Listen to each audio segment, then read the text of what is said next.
주님은 우리에게 자주 비유로 말씀을 하셨습니다. 그 이유가 두 가지 정도 됩니다. 첫 번째는 주님께서 비유로 말씀하시는 그 이유는 누군가는 깨닫고 누군가는 깨닫지 못하기 때문입니다. 마태복음 13장 11절과 12절 말씀입니다. 대답하여 이르시되 천국의 비밀을 아는 것이 너희에게는 허락되었으나 그들에게는 아니 되었나니 무릇 있는 자는 받아 넉넉하게 되되 없는 자는 그 있는 것도 빼앗기리라. 이 씨 뿌리는 비유에서 제자들이 왜 비유로 말씀하십니까? 라는 그 질문에 예수님의 대답입니다. 그러니 여러분, 이 비유로 말씀하시는 이유는 하나님의 백성들만이 그 하나님의 말씀과 하나님의 음성을 듣고 깨달을 수 있기 때문이죠. 자, 두 번째로 왜 주님께서 비유로 말씀을 하시냐면 우리가 가지고 있는 그 고착화된 생각을 깨트리시고 전복시키기 위해서입니다.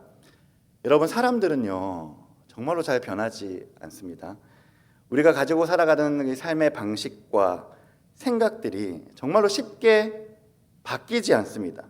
그런데 이제 삶의 충격을 좀 받기 시작하면 조금씩 그 생각들이 고착화된 나의 가치관들이 바뀌기 시작하는데 주님께서 비유로 말씀하시는 이유는 내 가치관과 생각들, 그 변하지 않는 것들을 깨트리기 위해서입니다. 예를 들면요, 토끼와 거북이의 비유를 우리가 잘 알고 있죠. 우리의 일반적인 생각은 무엇입니까? 빠른 것이 느린 것을 이긴다는 것이 상식이죠. 모두 다 갖고 있는 생각입니다. 그래서 이 토끼와 거북이의 비유를 보면 당연히 토끼가 이기겠지라고 생각을 하나 그 상식을 깨고 상식을 전복시키고 느린 것이 빠른 것을 이기는 이야기가 등장합니다. 자, 이런 비유를 듣게 되면 탁 하고 충격을 받고 나의 상식을 바꾸어 생각해 볼 수 있는 효과를 우리에게 주는 것이죠. 자, 포도원의 이 품꾼 비유도 동일합니다. 늘 바뀌지 않는 우리의 생각과 가치관을 주님께서 뒤엎기 위해서 비유로 말씀을 하십니다. 오늘의 비유의 시작에 전에 주님께서 뭐라고 말씀하시냐면 19장 30절입니다. 그러나 먼저 된 자로 나중되고 나중된 자로서 먼저 될 자가 많으니라. 이 말씀을 하시고 이제 주님께서 포도원 품꾼의 비유를 쫙 설명을 하십니다. 그리고 마지막에 와서 이제 또 주님께서 말씀하시죠. 그것이 이제 20장 16절 말씀입니다. 이와 같이 주님께서 말씀을 다 하시고 나서 이와 같이 나중된 자로서 먼저 되고 먼저 된 자로서 나중 되리라 라고 말씀하시죠. 그러니 이 비유의 핵심이 여러분 무엇입니까?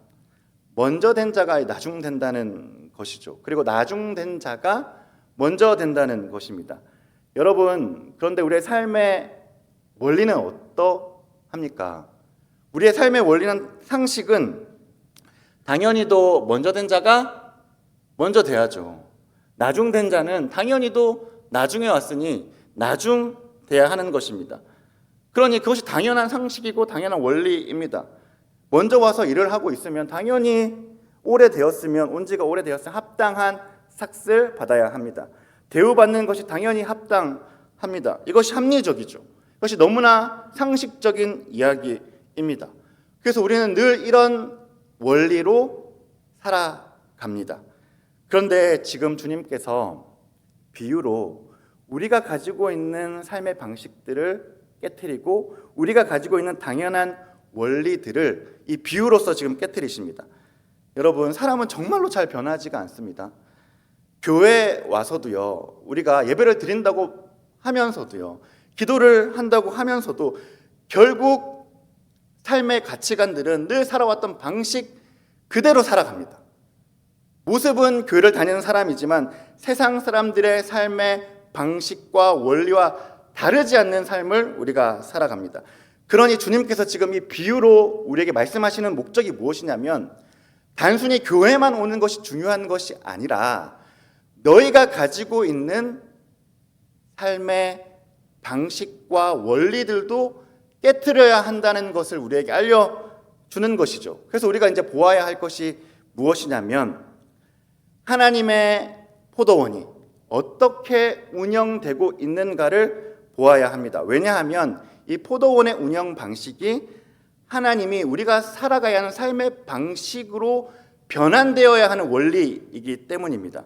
이 포도원 주인의 특징을 보게 되면 이 포도원의 운영 원리를 우리가 알 수 있습니다. 그것이 이제 1절입니다.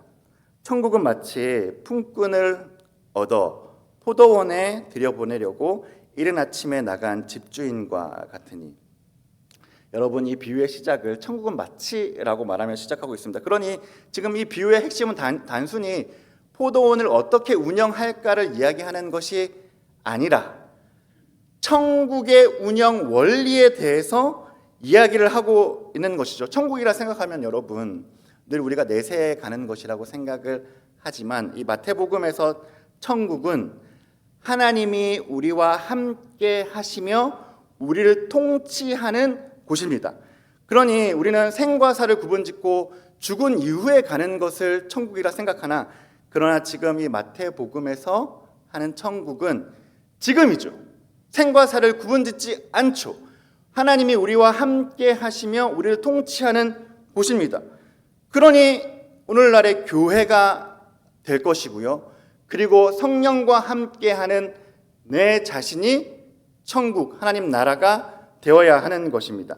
그러니 이 천국 비유는 당연히도 하나님의 나라가, 이 교회가 어떻게 운영되어야 하는 것인지, 또 내 삶이 어떤 삶으로 살아가야 하는 것인지를 알려주는 것이죠.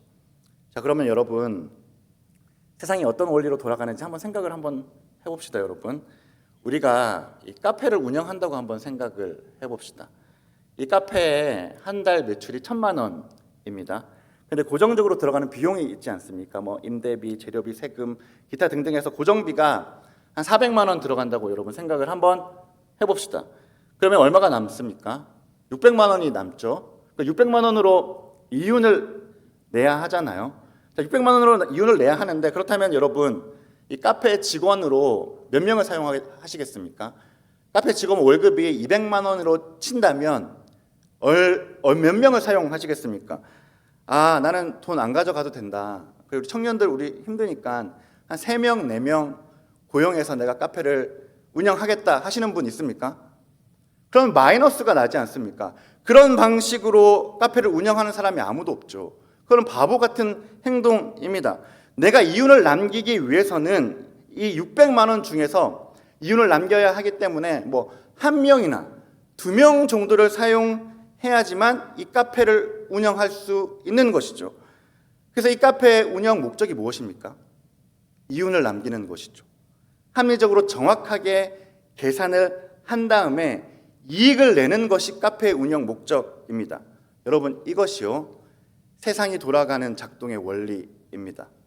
우리가 이 세상의 원리를 가지고 계산을 딱 해보고 행동합니다.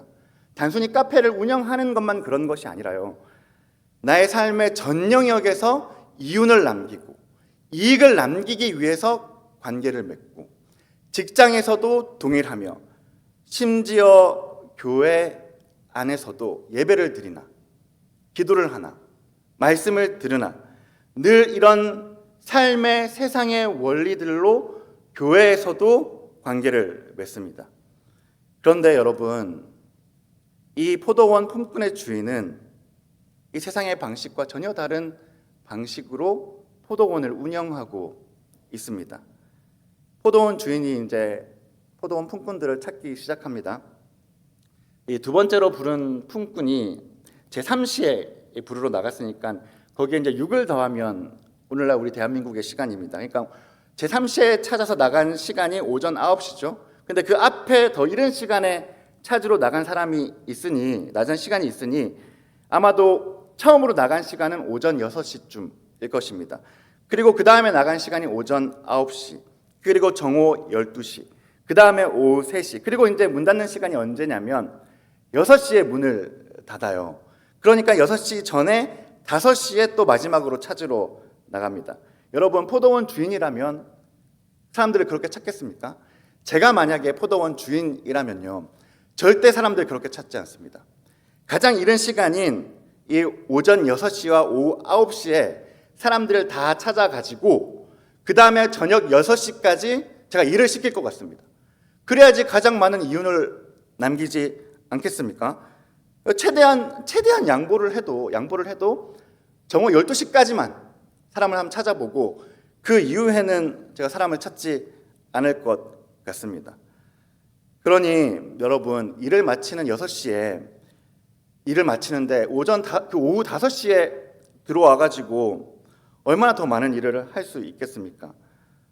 당연히 그럴 수가 없죠. 그런데 여러분, 혹시 이런 질문 가지고 있는 사람 있습니까? 아니, 목사님, 사람을 못 찾으니까, 사람을 찾을 수가 없으니까 지금 그렇게 하는 것 아닙니까? 그러니 이 사람이 없으니까 저녁까지도 나와서 찾고 하는 것 아닙니까? 라고 우리 생각하시는 분들 있습니까? 그런데 여러분, 이 포도원 문을 닫는 이 6시에 온 사람들의 상태를 한번 보시죠. 이 6절 하반절입니다. 주인이 시장에 있는 그들에게 이제 질문을 합니다. 너희가 어찌하여 종일토록 놀고 여기에 서 있느냐? 그들의 대답입니다. 7절 상반절입니다. 이르되 우리를 품꾼으로 쓰는 이가 없음이니이다. 자, 그러니까 여러분 있잖아요. 이 사람들이 효용 가치가 없는 사람들만 남은 거죠. 지금 일 잘하고 몸 좋고 똑똑한 사람들은 이미 다 착출돼서 나아갔고, 저녁 5시에 남은 사람들은 정말로 일을 잘 못하고 효용 가치가 없는 사람들만 남아 있습니다. 그런데 이 사람들을 데리고 가가지고 1시간만 일을 시켜서 이윤을 남길 수가 있겠습니까? 절대로 이윤을 남길 수가 없죠, 여러분. 저녁 6시가 마무리가 되는데 이 5시에 장갑을 끼고 이 가위를 들고 장화를 신는다면 금방 시간이 가고 더 이상 일을 할 시간이 없을 것 같습니다. 그러니 그 사람들을 데리고 가서 일을 시켜본들 아무 이익을 발견할 수 없습니다. 데리고 가봤자 이익은커녕 손해만 가지게 되는 것이죠. 그러니 지금 포도원 주인이 사람을 찾는 이유가 무엇인지 알 수 있습니다. 포도원 주인은 이익과 이윤을 내기 위해서 사람을 찾는 것이 아닙니다. 포도원 주인은 그 사람들에게 자비와 은혜를 베풀기 위해서 사람들을 찾고 있는 것입니다. 여기에 포도원의 운영 원리가 있습니다. 하나님께서 운영하시는 포도원의 운영 원리가 무엇이냐면, 약속한 것을 분명하게 지키되 자격 없는 자에게 손해를 보더라도, 이 포도원 주인이 손해를 보더라도 자비와 은혜를 베풀어서 그들을 포도원으로 데리고 오는 것입니다. 여러분, 이것이 포도원을 운영하는 포도원의 운영 방식입니다. 사랑하는 여러분, 주님은 늘 당연하게 생각하는 것을, 내 삶의 원리들을 깨트리시기를 원합니다. 여러분들은 무엇을 가지고 살아가십니까? 늘 결과 중심적이죠. 늘 일 중심적이죠. 늘 성과 중심적입니다. 그래서 내 주변에 있는 사람들은 어떤 사람입니까, 여러분? 나에게 좋은 결과를 가지고 올 수 있는 사람들과 관계를 맺습니다. 나에게 이윤을 줄 수 있는 사람들과 관계를 맺고 친구를 맺습니다. 그렇지 않은 자들에게는 착한 척을 하지만 뒤로 배제시키고 관계를 맺지 않는 모습이 우리에게 있습니다. 사람들을 볼 때 저 사람과 만나면 내가 얼마나 이익이 날까, 얼마나 이윤을 낼까 계산기를 두드리는 모습이 우리에게 있습니다. 여러분, 그것이 교회 안에서도 동일하지 않습니까? 우리는 누구와 관계 맺기를 좋아하고 누구와 함께 하기를 좋아합니까? 교회 안에서는 어떤 원리로 살아내고 있으십니까? 세상의 원리와 다른 점이 있습니까? 교회를 운영하는 그 방식 속에서, 관계를 맺는 일들 속에서 세상 사람들과 다른 점을 가지고 있습니까? 주님은 지금 포도원 주인으로서 비유를 하시며 우리에게 무엇을 말씀하시냐면 너희가 가지고 있는 그 삶의 원리를 깨트리고 포도원 주인의 원리대로 살아가기를 원하십니다. 늘 변하지 않는 우리의 가치관을 변화시킵니다.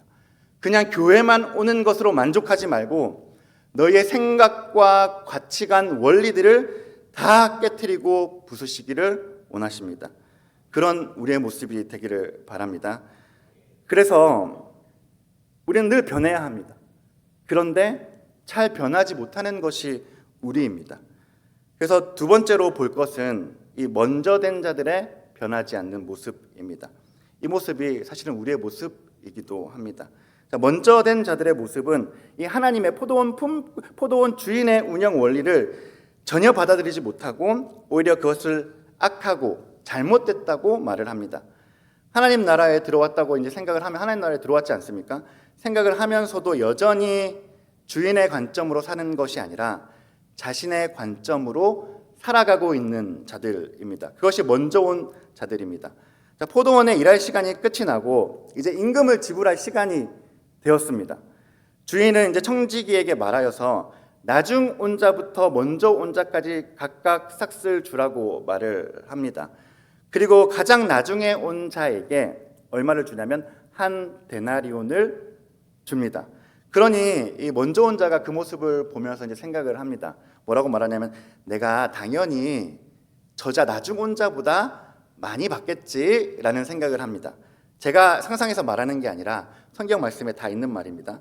그 모습을 보고 이제 내가 더 많이 받겠지라는 생각을 가지고 이제 받으려고 기다리고 있어요. 근데 가장 일을 많이 하고 가장 오랫동안 땡볕에 있었던 그 사람들에게 동일하게 한 데나리온을 줍니다.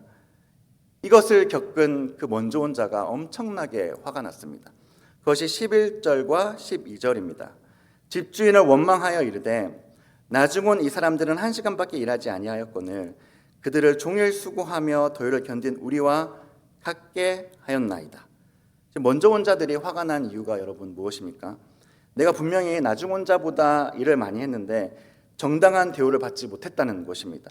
그런데 정말로 이 포도원 주인이 정당하게 대우를 하지 않았습니까? 이 포도원 주인이 잘못한 것이 무엇이 있습니까, 여러분?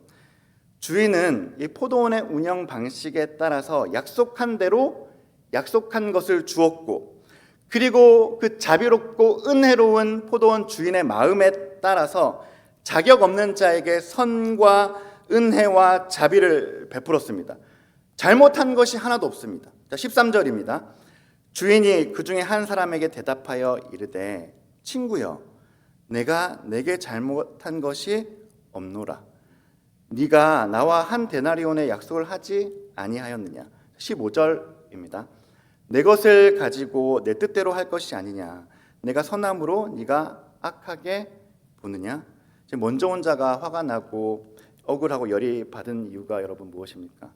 그 이유는 포도원의 주인의 원리 방식을 운영 원리 방식을 인정하지 못하기 때문이죠.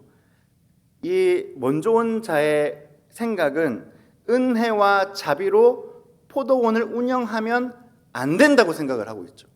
왜냐하면 그는 자신의 의와 자신의 공로와 자신의 행위로 이 포도원을 운영해야 된다고 생각하고 있기 때문에 화가 났습니다. 하나님의 원리 방식보다 자신의 행동이 더 중요하고 자신의 삶의 방식들이 더 중요합니다. 그러니 그것대로 되지 않으니 화가 났습니다. 교회에서도 말씀대로 행하고 있는 교회여도 자신의 생각대로 되지 않으면 화가 납니다. 그래서 자기의 의와 자신의 공로에 초점을 맞추는 자들의 모습의 특징은 하나님의 말씀에 포커스를 맞추지 않고 내가 받아야 할 삭새 포커스를 맞춥니다. 은혜와 자비를 받는 것이 아니라 자기가 한 행위에 따라서 합당한 결과를 받아야 한다고 생각을 합니다. 그래서 어떻습니까? 어떤 결과를 받았는지 남과 늘 비교합니다. 늘 타인의 모습을 봅니다. 나는 이만큼 일했고 쟤는 저만큼 일했고 나는 이만큼 가졌고 쟤는 저만큼 가졌다라는 비교를 합니다. 그래서 나는 이만큼 일했으니 나는 이만큼 더 받아야 되는데 일하지 않은 제가 왜 더 많이 받느냐라고 생각을 합니다. 그래서 저기는 합당하지 못하네, 저기는 잘못됐네, 저거는 이치에 맞지 않네 라고 늘 내가 받은 것을 가지고 비교하고 경쟁합니다. 그래서 억울하다고 생각하죠. 이럴 거였으면 나도 오후 5시에 왔지, 내가 일찍 와가지고 이렇게 일을 한 게 무슨 소용이 있나 라고 생각을 합니다. 여러분, 이 생각이 포도원을 운영하는 하나님의 생각과 전혀 맞지 않습니다. 전혀 다른 가치관을 가지고 교회 안에서도 살아갑니다. 그래서 그가 어떻게 생각하냐면 하나님의 운영 방식을 악하다고 생각합니다.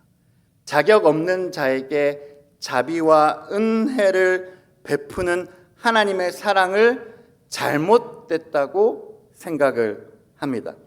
사랑하는 여러분, 하나님의 나라는, 하나님의 교회는 어떻게 운영되어야 합니까? 내 생각과 나의 가치관으로 운영되는 곳이 아닙니다. 오직 하나님의 방식과 하나님의 마음으로 돌아가는 곳이 교회이며 하나님의 나라입니다. 아무리 열심히 있어도요, 아무리 내가 최선을 다했어도요, 내가 아무리 성실하게 가장 일찍 나와서 교회 일을 했어도요, 자비와 은혜가 없이 내가 일한 만큼 받기를 원한다면, 그래서 일하지 않은 자를 정죄하고 무시하고 있다면 그것은 결국 세상과 다를 바가 없습니다. 그것은 하나님이 운영하는 포도원이 아니라 세상이 운영하는 포도원입니다. 그러니 하나님이 운영하는 포도원에 맞지 않는 자들입니다. 그러니 여러분, 지금 이 비유를 통해서 주님께서 무엇을 말씀하십니까? 단순히 교회에 왔다라는 것보다 어쩌면 훨씬 더 중요한 것은 지금 내 삶의 방식들이, 내가 교회에서 살아가는 방법들이 하나님의 방식대로 바꾸어져 있는가? 늘 교회 다니기 전의 모습과 전혀 다르지 않는 모습으로 교회 다니고 있다면 여전히 세상의 방식대로 살아가는 자들이죠. 그러나 주님께서 이 비유를 통하여서 바뀌지 않은 나의 가치관들, 바뀌지 않은 나의 삶의 방식들을 완전히 뒤엎어 버리기를 주님께서 원하십니다. 그렇지 않으면요, 자비와 은혜를 베푸는 자를 공정하지 않다고 미워합니다. 자비와 은혜로 사랑하는 자를 잘못됐다고 정죄합니다. 가장 중요한 교회의 통치 방식을 인정하지 못하는 자가 됩니다. 그런 자가 되면 결국 어떤 일이 일어나냐면 나중된 자로부터 역전이 일어납니다. 그래서 우리가 마지막으로 보아야 할 것은 나중된 자의 역전입니다. 16절 말씀입니다. 이와 같이 나중된 자로서 먼저 되고 먼저 된 자로서 나중 되리라.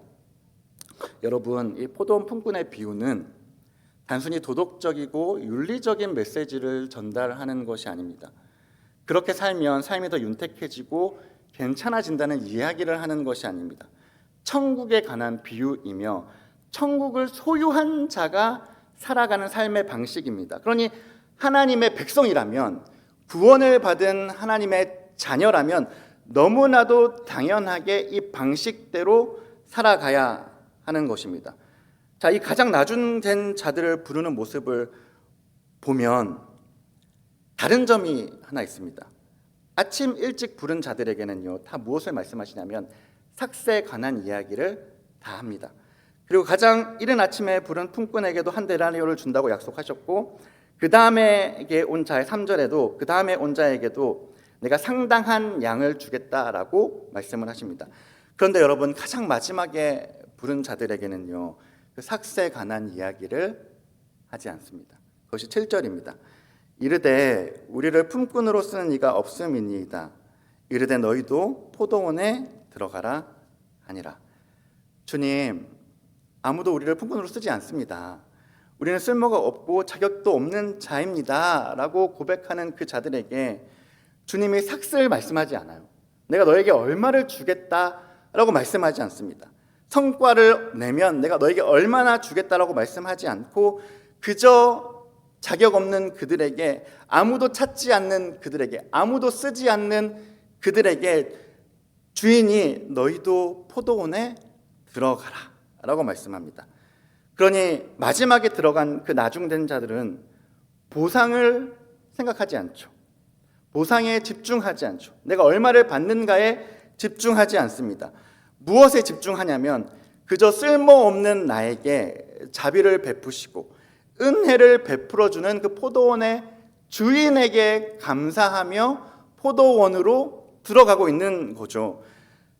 그래서 하나님의 나라는요, 내가 얼마나 이윤을 남길까, 내가 얼마나 성공할까, 내가 얼마나 일을 많이 했는가, 그래서 내 그 일에 따라서 결과를 받는 것에 있지 않고요, 그런 먼저 된 자들의 나라가 아니고요, 오직 하나님의 자비와 은혜를 바라보며 자신의 것을 기꺼이 포기하는 나중된 자들의 나라가 바로 하나님의 나라입니다. 바로 이 교회입니다. 이래서 이 교회의 통치 방식은요, 세상과 전혀 다릅니다. 일 중심적이지 않습니다.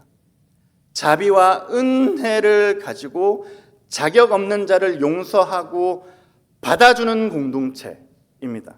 그것이 바로 하나님 나라이며 이 교회입니다. 그 은혜와 자비로 살아내는 자들이 가득 찬 곳. 그래서 보상에 집중하지 않으며 내가 받은 은혜에 감사하며, 그래서 또 다른 자에게, 자격 없는 자에게 기꺼이 나의 것을 내어주고 포기하고 내 이윤을 생각하지 않고 그 자에게도 은혜를 베푸는 나중된 자들의 나라가 바로 교회입니다. 이 하나님 나라입니다. 그 하나님 나라의 주인은 일을 얼마나 잘했느냐고 묻지 않으십니다. 얼마나 네가 성과를 냈느냐고 묻지 않으십니다. 그것으로 계급을 나누지 않습니다. 그 하나님 나라는 은혜에 감사하고 은혜를 베푸는 자들이 주인이 되고 품꾼이 되는 나라입니다. 그렇게 세상에서는 먼저 된 자가 너무나 잘 되는 것이 당연하지만 은혜와 자비의 나라인 이 하나님 나라에서는 은혜를 생각하고 은혜에 감사하는 자들이 먼저 되는 역전이 일어나는 것입니다. 말씀을 맺겠습니다. 사랑하는 여러분, 교회에서도 때로는 얼마나 일을 잘했는가, 그 일의 성과가 얼마인가에 포커스를 맞추기도 합니다. 그러나 여러분, 저는 확신합니다. 교회는 그런 세상의 원리가 아니라 자비와 은혜로 통치되는 곳임을 확신합니다.